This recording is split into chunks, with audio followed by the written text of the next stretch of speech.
Ships have been around for at least 6,000 years, dating back to ancient Egypt. In the beginning, they were used for trading and exploring. Ships as an attraction became a thing only a bit over 100 years ago, but the first cruise ship wasn't the infamous Titanic as you might think. The first cruise ship that took passengers on a voyage was a German ship called Prinzessin Victoria Louise back in 1900, and it served for 6 years. Modern ships are of course more advanced, but they still have a limited lifespan. They usually serve for about 30 years. A ship much older than that isn't considered safe and stable anymore due to the metal fatigue, most often of the ship's hull. After ships finish their lifespan, they retire and get sent to a shipyard, where they get scrapped. Most famous and beloved ships have a better fate. They get turned into hotels and attractions. Since ships are extremely expensive to build, no wonder that they are so huge, often as long as 3 football fields and as tall as 20-story building. The companies want to accommodate as many passengers as possible, because it means better profits. Also, cruise ship cabins are built separately from the ship, because otherwise there wouldn't be enough space for the construction. They're added to the vessel already in the shipyard, where the ship is put together. Quite often, different parts of the ship are even built by different companies. Voyages are fun, but if you need to get somewhere fast, cruise ships shouldn't be your first choice, because they are very slow. On average, they travel at the speed of just 23 miles per hour. Ships travel way slower than cars and planes, because they move huge amounts of water. Move on the ground and you're fast. Now step in a swimming pool and try to run there. It'll be way harder for you to do, and you'll be way slower, barely moving through. Now keep in mind that you are much smaller than a ship. As we've seen, ships are massive. When you put something in the water, it displaces the amount of water that is equivalent to its weight. So a ship displaces thousands of tons of water and then pushes through it. That's why they are slow. Such huge ships sure have big anchors. An average anchor weighs like 4 grown-up elephants. The crew members try to avoid dropping the anchor when it's possible, because such a massive thing can severely harm the ecosystems at the bottom of the sea. When boarding a ship, the first thing we have to notice is lifeboats. The Titanic was designed to carry 64 lifeboats, but it only had 20 of them. The rest is history, but ever since what happened to the Titanic, ships are required to have safety equipment to accommodate 125% of the people on the ship. So, it's even more than required, just to be on a safe side. But here is the story. In 1915, 3 years after the Titanic sank, a cruise ship called SS Eastland, which was loaded with extra lifeboats and rafts, sank under the heavy weight of all that extra equipment. But don't worry, it never happened again. Even though modern cruise ships are very safe, it's good to be prepared. So let's take a look inside one of those lifeboats. Firstly, they are orange in color, and it's not just some orange. This one has a special name, International Bright Orange.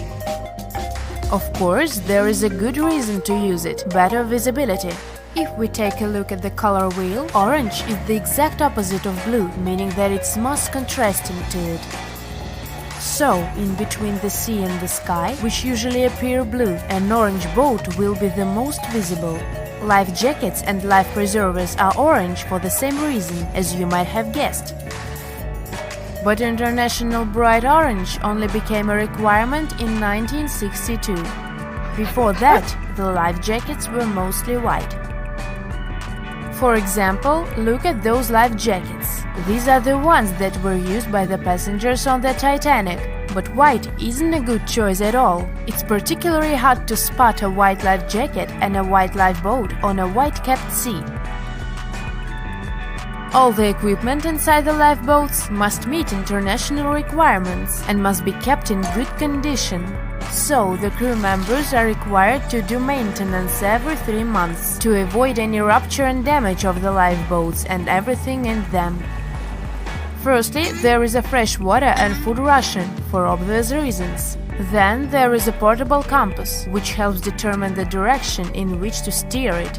The next thing is a signaling mirror. It's a device that allows the light to attract the attention of passing ships. A less expected thing inside is an embarkation ladder, a rope ladder with wooden or metal steps that you use to ascend or descend from one ship to another. And finally, there is a first aid kit. All cruise ships pick up stranded sailors and fishermen, and that happens quite often. So don't be surprised if your cruise ship stops in the middle of the sea to pick someone up. It's common practice. Ships can even change their course to pick up some stranded sailors if they get a distress call. Have you noticed that all ships, both cruise ships and container ships, always have the bottom of the hull painted red? Yes, it's a thing. In early times, when ships were mostly made of wood, sailors were painting the hulls with copper paint, because it was protecting the vessel from wood-eating worms, barnacles, and seaweed. The copper was the ingredient that was giving the paint that color. All this muck wasn't only impairing the vessel's structure, but was also increasing the drag, preventing the ships from moving as fast as they could have. So, protective paint is important to reduce the number of barnacles that get accumulated. These days, of course, hull-protecting ingredients can be added to any kind of paint, and there is no practical need to paint the bottom of the hull red, but it's still being done to honor the old tradition. Still, even the most modern paint doesn't allow to completely avoid the growth of barnacles on the hull. Also, most ports don't even allow you to scrape those off the hull once you dock. That's because the ships that arrive from faraway waters can bring along non-native species of seaweed and other organisms which can severely harm the local ecosystem. Crew members sleep in that lower part of the ship, the underwater one. It's called a B-deck, and there are dorm-style rooms in the hull just for the crew members. Also, you might have noticed that there are numbers painted vertically on the side of the hull. The red background helps them stand out more, which is important since those numbers are crucial. They help you understand how much load the ship is carrying. The more weight there is on board, the lower in the water the vessel will sit. If you watched movies about pirates or heard sailors talk, you might have noticed that the ships are referred to as she and often have female names.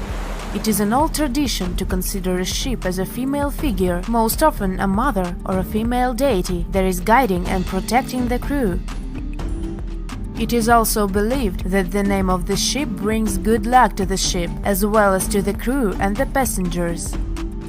People who spend their lives in the sea have many superstitions regarding boats. Finding a cat aboard is considered good luck, even if the cat is black. They are very handy because they hunt mice, therefore keeping the ship clean and safe. But bananas aboard is a no-no. It's especially common among fishermen. They believe that if there are bananas in the boat, the fish won't.